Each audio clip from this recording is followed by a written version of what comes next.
Uncle Dan? Yes, sir. Do you find yourself with too much free time on your hands? Yes, and something tells me that if I say yes to that, you're going to try to ruin it. I am indeed going to try and ruin trap. It's a trap. It's a trap.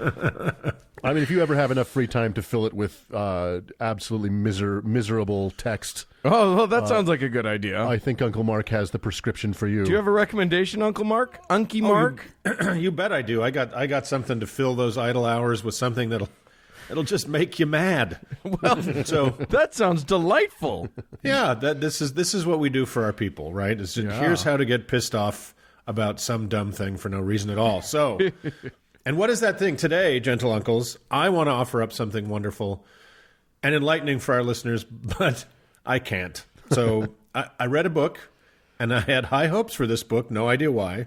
Why would you? That seems very strange. I barely ever read a book as it is, and I find myself more and more reading ones that I just hate. But the promise of this book was writing checks that the actual book clearly could not cash.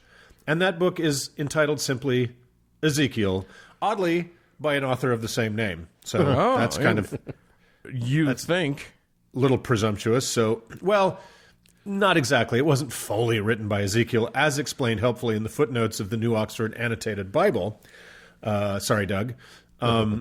Ezekiel, I quote, Ezekiel wrote his prophecies, and his followers edited, expanded, and preserved them in the 6th century BCE. Right. I like how they tried to slip expanded in there among the other verbs, like we wouldn't notice. So, Well, I love the idea that they basically within that phrasing encompasses the ability to literally leave nothing of the original text behind.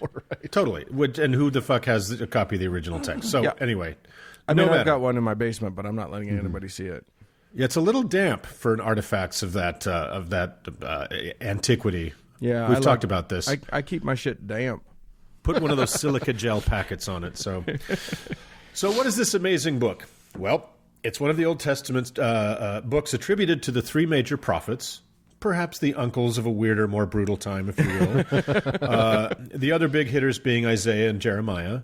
But I'll get mad about having to read those jagoffs another time. Today is for Ezekiel. So, like many of the books of the Bible, this baffling and boring mess has come to mean something it really isn't. Like Daniel that comes after it, it's pretty much about how a feverishly religious mind interprets the rough and bloody geopolitics of the region in a super shitty time to be alive. It has literally no significance for life in the modern world, or even life a few hundred years after its crowdsourced authorship. So I don't know. The way you just described it makes it sound like it's exactly like the modern world. Like, well, all you have to do is find the right prophet, and we're on a roll. And we're off to the races. So here's what's funny, is what first tickled my interest about Ezekiel in a weird way was a vague memory of a song about Ezekiel seeing a wheel in the sky. I don't know if you've ever heard that. And a vague memory that particular oddity from the story has borne some zany fruit. And indeed it has. But a little bit more on that later. So let's dive into Ezekiel's dementia episode already in progress. By the FYI way, Mark, you can tell them now or later that your drag name is Zany Fruit. That's okay. It is Zany Fruit. Well, that's one of my drag names. Right. I have a schizophrenic drag persona. So let's dive into Ezekiel's dementia episode already in progress. Just for those following at home, I'm going to edit out as much filler as possible just to get to the juicy bits in this dreck. And also because this book is insanely repetitive. Oftentimes, the same description appears twice in a row with just one or two words changed. And then it even happens a couple pages later, making it a very hard book to focus on when you're reading. So I've met people who do that when they tell stories. A bit repetitive. So here we are. And the hand of Jehovah was upon him.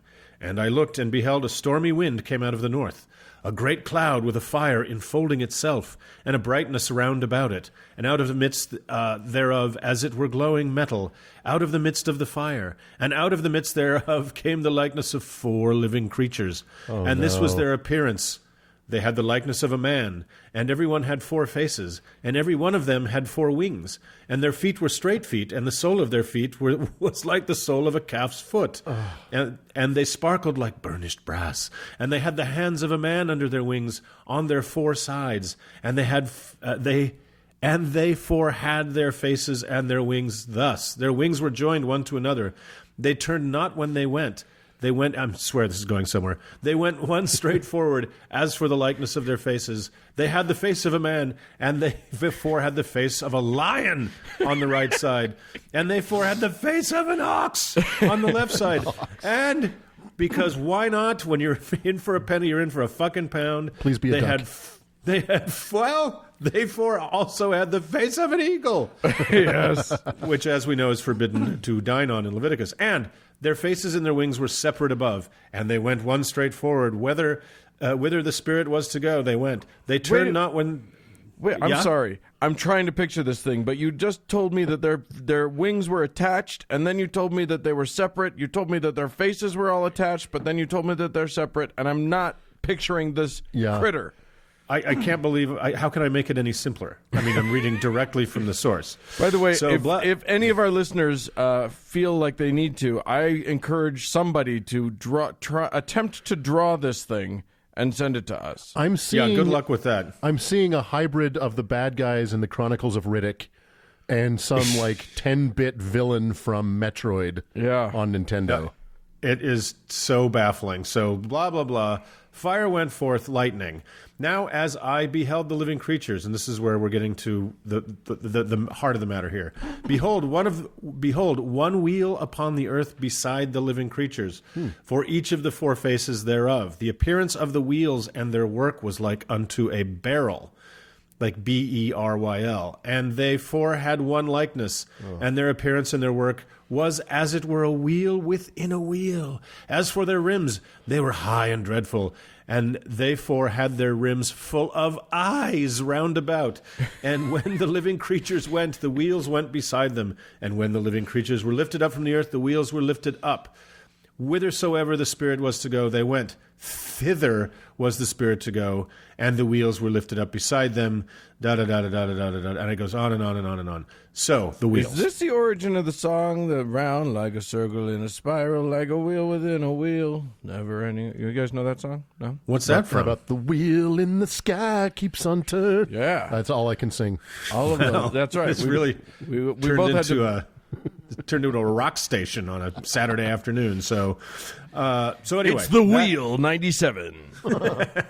Ezekiel 25:63. So, blah, blah, blah, crazy vision. So Ezekiel hadn't eaten in a day or two. Maybe he sat out in the Judean sun a tad too long or forgot to take his Thorazine. But there they are, Ezekiel's wheels. Now, and that's how this book starts?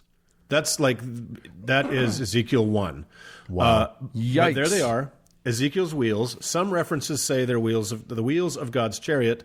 Some say something else, and we'll get to that. So, like Doug's 2-part segment on Revelation in episodes 58 and 60, we can clearly see that the creature designers, as Doug was mentioning before, of ye olden holy lands, thought more wings, more heads, and especially more eyes meant better.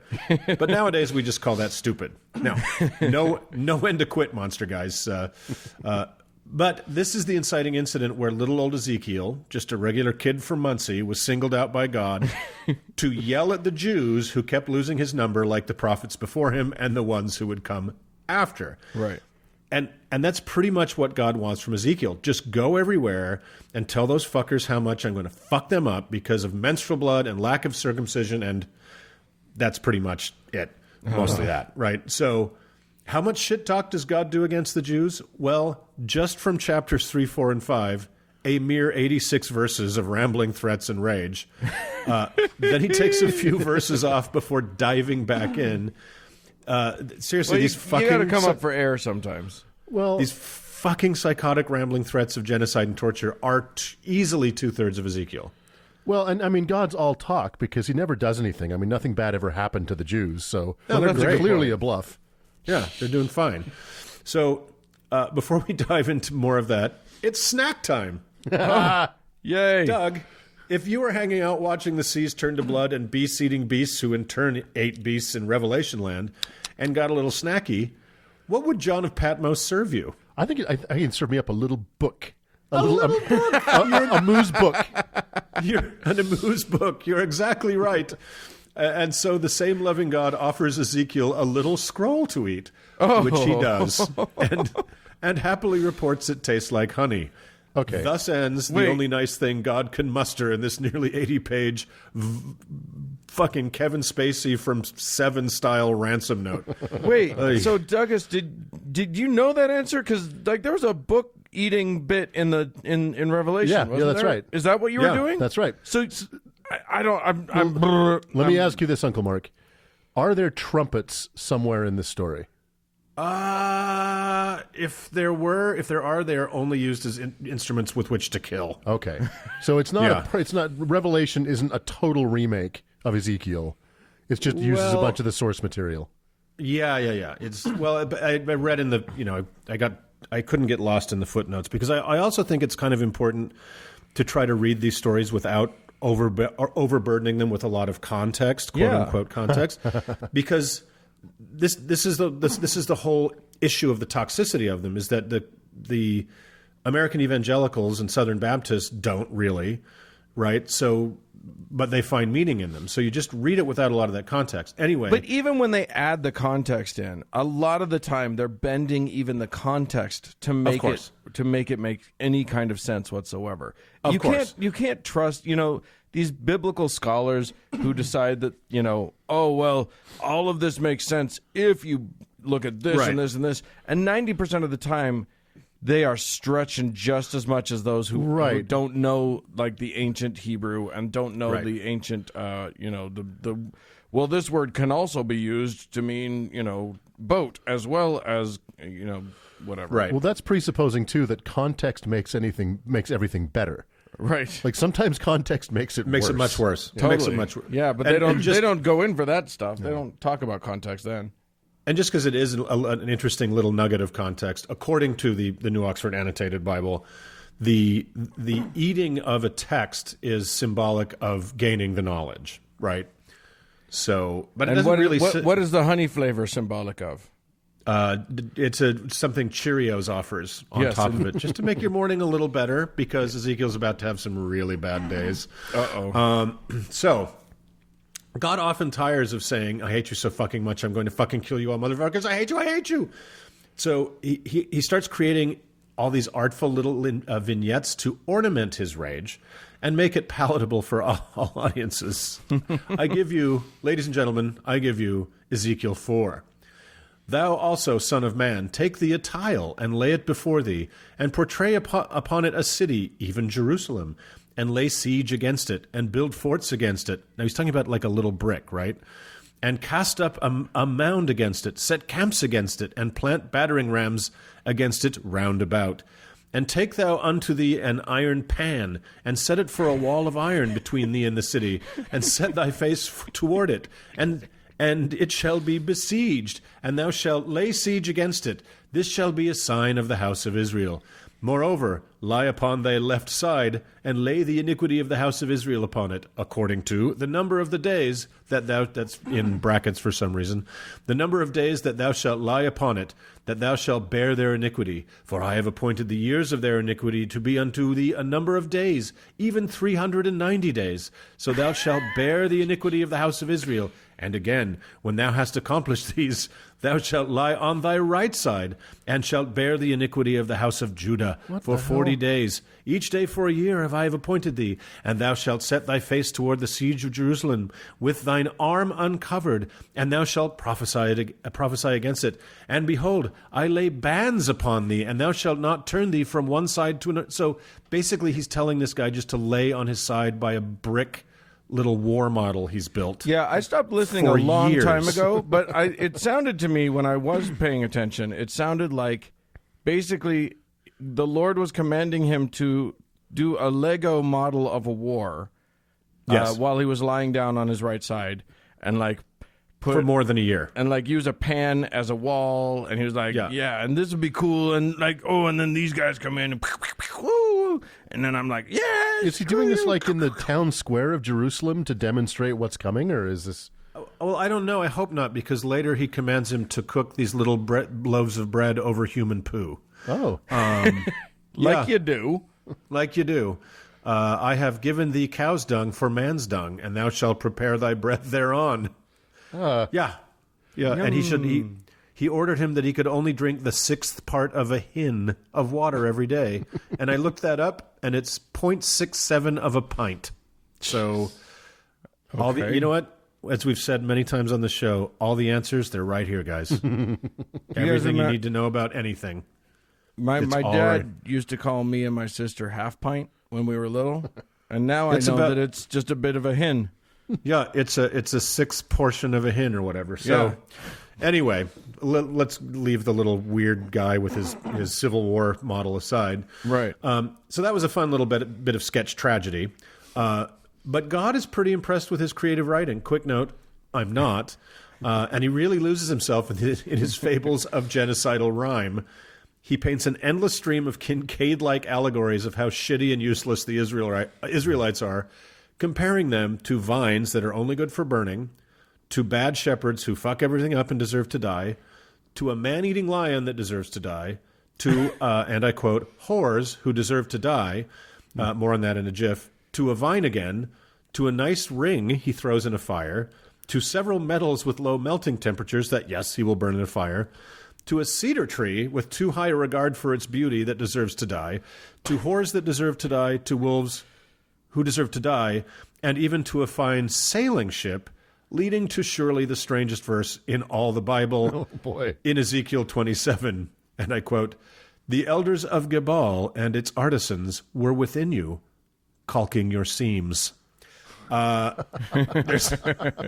There's caulk my seams any day. The elders of Gebal, am I right? There's another fine line that I thought you guys would like. The city is the pot and we are the meat. Which is nice.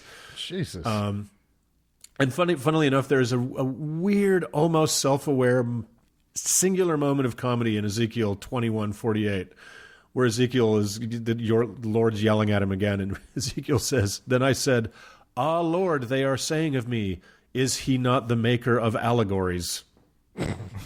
So, little self-reflective. The worst title in Game of Thrones. Yeah, well, also, there is that whole moment where somebody goes, "Everybody's calling me a liar. Is that real?" Yeah, exactly. Maybe. So remember when Doug read us History's Weirdest Menu, Leviticus, in episode 9, and at the end of that I said I'd randomly open the good book to a random verse like every Christian movie says that you should, that divinely inspired moral guidepost is in here as well.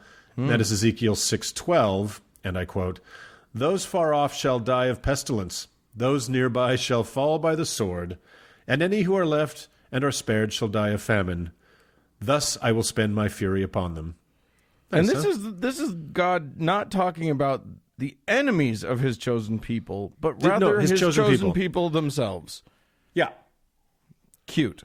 So I can't believe that's not already a Hallmark card. So then we come to the horse stuff, and this is where it starts getting really fucking dark. Like, it was dark before, but it starts getting weirdly demented. So again, the word of Jehovah came unto me, saying, "Son of man, cause Jerusalem to know her abominations, and say thus, saith the Lord Jehovah unto Jerusalem, Thy birth and nativity is of the land of the Canaanite. The Amorite was thy father, and thy mother was a Hittite," which is, I think, is in a movie. "And as far as thy nativity, in the day that was born, thy navel was not cut, neither was thou washed in water to cleanse thee. Thou wast not salted at all, nor swaddled." You salt babies. "Nor swaddled at all. No eye pitied thee, to do any of these things unto thee, to have compassion upon thee. But thou wast cast out in the open field, for that thy person was abhorred in the day that thou wast born. And when I passed thee, I saw thee weltering in thy blood, said unto thee, Thou art in thy blood, live, yea, I cause thee to multiply as that which groweth in the field. And thou didst increase and wax great, and thou attainedst excellent ornament. Thy breasts were fashioned, and thy hair was grown. Breasts? Yet thou wast naked and bare. Oh, you said breasts. I said. You said something about fashion breasts, and Doug perked up. You woke me right up. So now when I passed thee and looked upon thee, behold, thy time was the time of love, and I spread my skirt over thee, and covered thy nakedness. Yea, I swear unto thee, and entered into a covenant with thee, and said, the Lord Jehovah, and thou becamest mine. Then washed I thee with water, cleaned off the blood, anointed with oil. I clothed thee with embroidered work, and shod thee with sealskin. What about salting? Did he salt? He didn't. It didn't say much about seasoning at this point. I need to be salted. I still haven't been salted. Well, it's more of an assault, you'll see. But okay. And I girded thee above with fine linen, and covered thee with silk, and I decked thee with ornaments, and I put bracelets upon thy hands, and chain upon thy neck. I put a ring upon thy nose, and earrings in thine ears, and a beautiful crown upon thy head. Thus wast thou decked with gold and silver, and with thy raiment was of fine linen and silk and embroidered work. Thou didst eat fine flour and honey and oil. Okay, so basically, you were nobody, you were nothing, and then I bought you a bunch of shit. Yeah. And then we go down a little bit to verse 17. So far, it's the plot of Pretty Woman. Kind of, but remember, this is Israel. Okay. And thou didst take of thy garments, and madest for thee high places decked with diverse colors, and playedst the harlot upon them. The like things shall come, neither shall it be so. Thou didst also take thy fair jewels of my gold and my silver, which I had given thee, and madest for thee images of men, and didst play the harlot with them. So basically, this is fucking revolting, right? This is, I bought you all that nice shit, and I gave you every fucking thing, you bitch, and you betray me, I want to fucking kill you. You right? fucking whore. This is, and God has several kind of characteristics in this book, but this is the most kind of bad Jersey dude ever, right? So I love the idea of God being Joe Pesci from Goodfellas. Yeah. He's so like that in this book. So then there's the story of God's daughters who betrayed him, Ohola and Oholiba. Whoa. But since it's a fucking allegory, Ohola is Samaria. He can't just say Samaria did this and Jerusalem did this, right? It's got to be the whole fucking story about Ohola, which is Samaria, and Oholiba, that is Jerusalem, thus long proving my theory that much like Ludacris and Nate Dogg, God has hoes in different area codes. So, anyway, they betray him with other regions. We're white, everybody. We're white people. We are white people. I'm transparent. I'm so white. Anyway, they betray him with other regions in some alarmingly graphic prose for a book that claims a G rating. You might remember this romantic moment in Ezekiel 23:20, when she played the whore in the land of Egypt and lusted after her paramours there, whose members were like those of donkeys, and whose emission was like that of stallions. Oh, my God. Yep. So, laughs aside, even as metaphor, the scorching hatred of women in this book, made me feel sick. That sounded like a description on Pornhub. Yeah. Yeah, well, on Farmers Only, I think. So the narrative is so drenched in this hateful poison. It's really disgusting. Can you speak to what the actual sins of Jerusalem were? Well, the same that they are throughout the entirety of the Old Testament, right? Just turning away from God. Right. We've always said the second God is out, they have no God permanence, right? The second he's out of frame, right?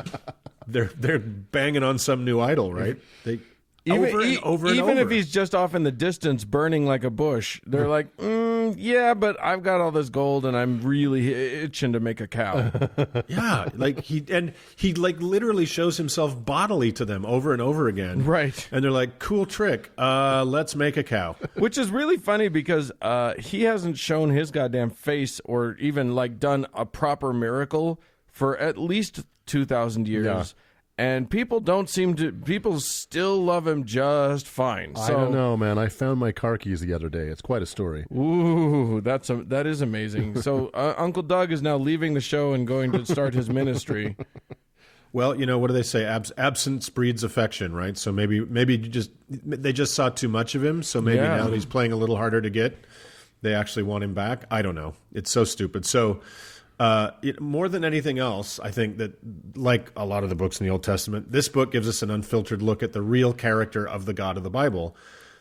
He's the worst, most dangerous, most psychotic ex-boyfriend in history. Right. Yes, indeed. The most right-wing Christian judge in America would definitely issue a restraining order against this piece of shit. So, and the second he's nice to you, be careful, because he's just going to turn around, yell at you, call you a whore, and smack you. Yeah, exactly. Exactly right. So, and I would just say, look, man, Israel is just not that into you. You got to move on, right? Like when you chose a people, you chose poorly.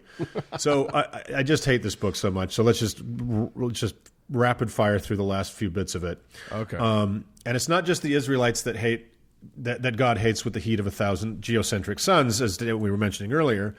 He swears he will destroy Egypt to the last man forever, which is a boast that's made complicated by the fact that Egypt has several international airports to accommodate its multi-billion-dollar tourist industry, right. Still going strong as of this recording. Then he just starts stabbing the whole map of the known world, swearing to kill all the Ethiopians, the Libyans, Arabia, Meshech. What did Meshech ever do? Tubal and some place called Put, in addition to the Israelites and the Egyptians. So that's super loving. And then we come to chapter 37, and I will try to blow through it, but here's some real magic, fellas. The hand of Jehovah was upon me, and he brought me out in the spirit of Jehovah, and set me down in the midst of the valley, and it was full of bones. And he caused me to pass by them round about, and behold, there were very many in the open valley, and lo, they were dry. And he said unto me, Son of man, can these bones live? And I answered, O Lord Jehovah, thou knowest. Again he said unto me, Prophesy over these bones, and say unto them, O ye dry bones, hear the word of Jehovah. Thus saith the Lord Jehovah unto these bones. Oh, please. Oh, yeah, baby. Behold, I will cause breath to enter into you, and ye shall live. And I will lay sinews upon you, and will bring flesh up upon you, and cover you with skin, and put breath in you, and ye shall live, and ye shall know that I am Jehovah. So I prophesied. And behold, I did look upon myself, and becameth the night king, and did raise up my own hands. Exactly. And so I prophesied as I was commanded, and as I prophesied, there was a noise. And behold, an earthquake, and the bones came together, bone to its bone. And I beheld, and lo, there were sinews upon them, and flesh came upon them, and skin covered them above, but there was no breath in them. Then he said unto me, Prophesy unto the wind, prophesy, son of man, and say to the wind, Thus said the Lord Jehovah, Come from the four winds, O breath, and breathe upon these slain, that they may live. So I prophesied as he commanded, and the breath came into them, and they lived and stood up upon their feet. Okay, I'm going to skip the rest. That's right. I am into this. Yes. This is awesome. I'm pretty sure, Mark, that you worked on this movie. You got me, Ezekiel. So that's right, bitches. Zombies. Awesome. Motherfucking zombies. God is so powerful, he can put dead, scattered bones back together and give them a shiny new pulsing meat sheaf. He's so absolutely, he can do anything except make a compelling enough case to convince a small desert tribe to remain loyal to him for more than an hour at a time. So that's weird. Okay, nearly there. Chapter 40, there's a jarring shift from allegorical death threats, and misogyny to an excruciatingly detailed description of the measurements of a building. Just 99 verses in total. Oh, my God. Holy shit. First-person God of the Bible had nary a negative word to say about slavery, but goes on for 99 prissy fucking chapters about the house he wants in Jerusalem, including how far apart he wants to plant the fucking palm trees. Right? That's fair. You know what? Yeah. If you don't specify, then you don't know what your landscape architect's going to do. That's right. They might just do anything. I agree. And a lot of times the guy you talk to subcontracts to some other guy. Right, And he doesn't even know what's up. Right? Oh, you can't get good help. You got to watch these people like a hawk. So after that brief 99 verses, then there's another wild transition to how and what to sacrifice when, because that's something the Bible needs more of, and who will wear what and enter from where, as so to honor him. It's God as a fussy stage manager for a very brief 113 verses. Then there's some more measuring, then a mere 58 verses of God drawing a little map and laying out a city, coming at last to a truly thunderous ending to this monumental work of prophecy and death threats. And I quote, The circumference of the city shall be 18,000 cubits, and the name of the city from that time shall be, The Lord is there. Way to nail the dismount, Ezekiel, and that's Ezekiel. So to conclude, a quick coda of all this contemptible blather. As I like to say about the Bible, and it's jerking from mind-numbing detail to vacuous vagary, if a thing can mean anything, it really means nothing, right? Yeah. So remember the whole fever dream about the wheels? Basically, biblically inclined kooks have long taken that wheel not to represent the wheels of God's chariot, as the Bible kind of tries to explain it is, but the chariots of the gods. That's right. According to ideas first published in Eric Van Daniken's 1968 book, Chariots of the Gods, what poor Ezekiel saw was E.T. hovering overhead.